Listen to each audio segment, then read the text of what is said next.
Hello, welcome back sa aking YouTube channel. This is Boy Sausaw, ang sawsawero sa issue ng iba. At ngayon na, for today's video ay gusto ko lamang i-share sa inyo ang bagong balita at bagong update patungkol na naman dito kay Alice Guo. At alam nyo ba na si Senador Win Gatchalian ay tukoy na kung sino talaga ang totoong nagpatakas kay Alice Guo. Bago natin yan ipagpatuloy, kung gusto mo ng mga ganitong content, nagbibigay ng reaksyon, may kasabay kayo sa panonood at nagbibigay ng opinyon, subscribe nyo na ako. This is Boy Sausaw, ang sawsawero sa issue ng iba. At ayun na nga po kakasabi lamang po ni Senador Win Gatchalian at nalaman niya na ang totoong mga nasa likod ng pagpapatakas kay Alice Guo. Tukoy na po kung sino-sino itong mga to. At ayan na, hintayin na natin na makulong at mabulok sila sa bilangguan. Yun yung ating pinakahihintay noon pa. Sana naman bumalik na yung death penalty para naman sa mga taong ito at wala na po itong puwang sa bansang Pilipinas dahil sariling bansa ay pinagkakalulo para lamang sa pera. Pero alam naman natin na itong si Win Gatchalian at si Riza Hontiveros ay ginagawa nila ang kanilang mga tungkulin, ang kanilang mga trabaho para makamit ang hustisya ng ating bansang Pilipinas. Kaya naman naglabas na ng pahayag itong si Senador Win Gatchalian tungkol sa kanyang mga impormasyon. At alam naman natin na nahuli na itong si Alice Guo. Okay, so panoorin natin at pakinggan natin ang naging panayam ng teleradyo patungkol dito kay Alice Guo at doon sa sinabi mismo nito ni Senador Win Gatchalian. Pero bago natin magpatuloy, ulitin ko, subscribe nyo po ako at ilike nyo na rin po itong ating video. So, ayun, wag na natin patagalin pa. Let's go, simulan na natin. Tricia Lindo mula po sa Senate, kung saan ang Senado ho ay may nakaabang din ang mga yan para sa arrest warrant nila. Tricia, magandang gabi. Kumusta ang sitwasyon sa area mo? Magandang gabi, Coach V at Ricky. Sa isang panayam kanina, kinumpirma ni Senator Win Gatchalian na tukoy na nila ang mga taong kasabwat i-dismiss Bamban Tarlac Mayor Alice Guo. Ayan narinig ninyo yun.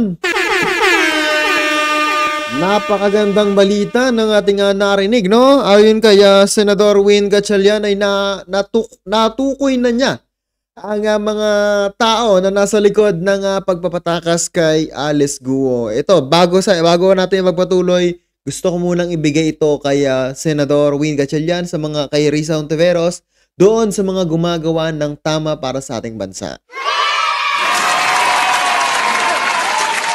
Saludo po ako sa inyo.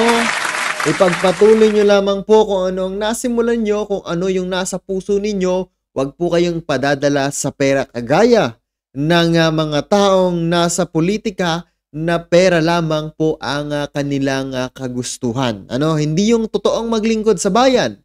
Kukunti na lamang po yung ganyang mga kagaya ninyo. Sana pagpatuloy nyo lang para sa bayan. Tuloy-tuloy lamang po natin yan. Pagtakas nito palabas ng bansa. Wala nang binitawang pangalan o kung saan mga ahensya galing ang mga kasabwat, pero siniguro ng Senado na hindi makakalusot sa batas ang mga nasa likod nito. Nagpasalamat naman si Senator. Ayan na narinig ninyo. Ang sabi, wala pa pong binitawang pangalan. Itong si Win Gatchalian. Kasi naman wala pa pong hearing. Baka sabihin nyo, bakit naman sabihin may sinabi talaga, baka fake news na naman yan. Hindi po. Kasi kung ako talaga ang may nalalamang source, hindi ko po talaga sasabihin niya na basta-basta. Sa hearing yan sasabihin, sa isang sigurado sa investigasyon niyan, kapag nagkaroon ng Senate hearing, ay doon niya ilalabas ang kanyang mga nakalap na impormasyon. At bukod pa ron, hindi lang po basta si Senador Win Gatchalian, for sure, ang nakakaalam ng impormasyon na ito.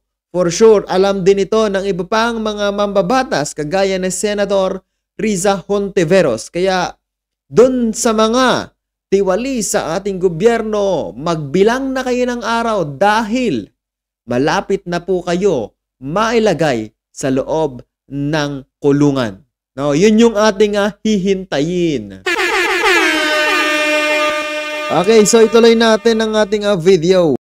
Erwin Gatchalian sa mga kababayan natin na tumulong na magbigay ng mga karagdagang impormasyon para malaman ang kinaroroonan ng dating alkalde. Malaki rin ang pasasalamat ni Gatchalian sa gobyerno ng Indonesia dahil wala pang 2 linggo ay nahuli na raw agad ang dating alkalde.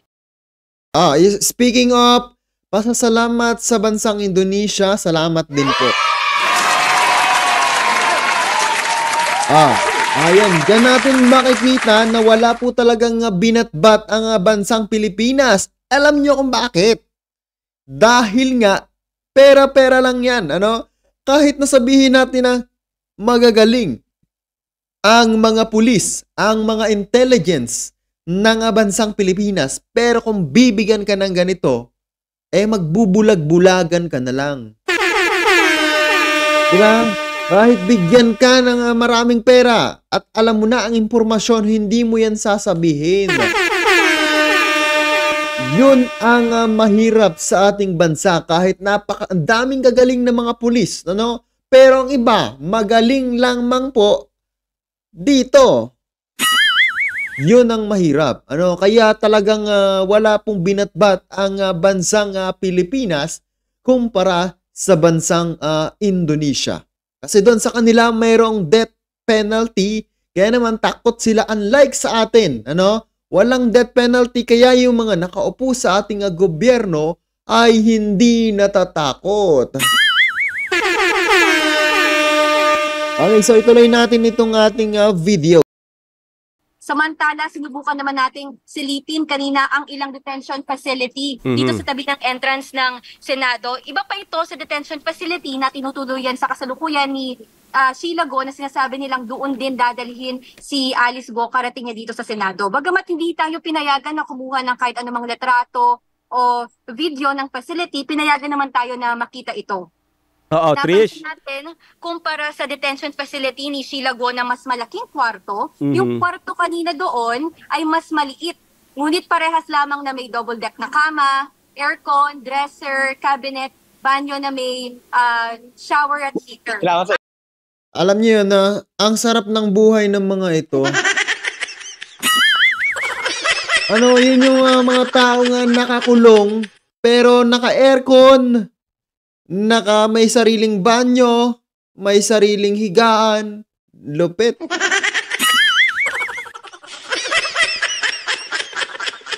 Napakalupit. Bakit ganun? Pero kapag mahihirap, meron bang ganyan? Wala po. Napaka-unfair. At isa pa sa napansin ko, naka-VIP pa na airplane. Ang lupit ng Alice Guo na ito. Hindi naman sa naiinggit ako, pero napaka-unfair talaga.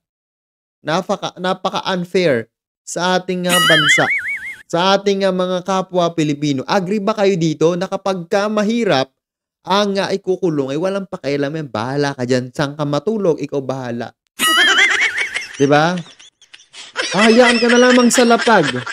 Bahala ka, humanap ka ng higaan mo dyan. At kumpulan pa, napakaraming tao pa sa preso. Pero pagdating dito, naka-aircon. Baka nga, nakaka-cellphone pa yan Diba? Nakaka-wifi pa, nakakapag-Facebook pa. Baka nga ganun. Huwag naman sanang ganun Kasi naka-aircon ka na, may sarili ka ng higaan, may sarili ka ng banyo. Lahat na binigay sa'yo, lahat ng luho ay nasa'yo na. Ayun. So, ituloy natin ito. Sa mga nakausap natin gwardiya, ay lagi naman nilang nililinis ito ng mga detention, lagi nilang nililinis ang mga detention facility para rin masiguro na komportable ang sino mong magkakwarto dito. Trish, sa Senado, Trish Lindo para sa Teleradyo Serbisyo at Radyo sa East 30. Maraming salamat. Nanapan ako na. Kasi may gusto pang itanong. So yun narinig na natin.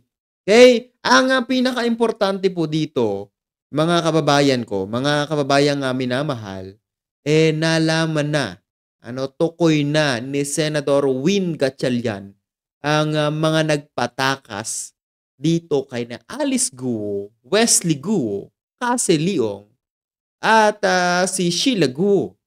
Yun yung pinakaimportante sa lahat. Ano?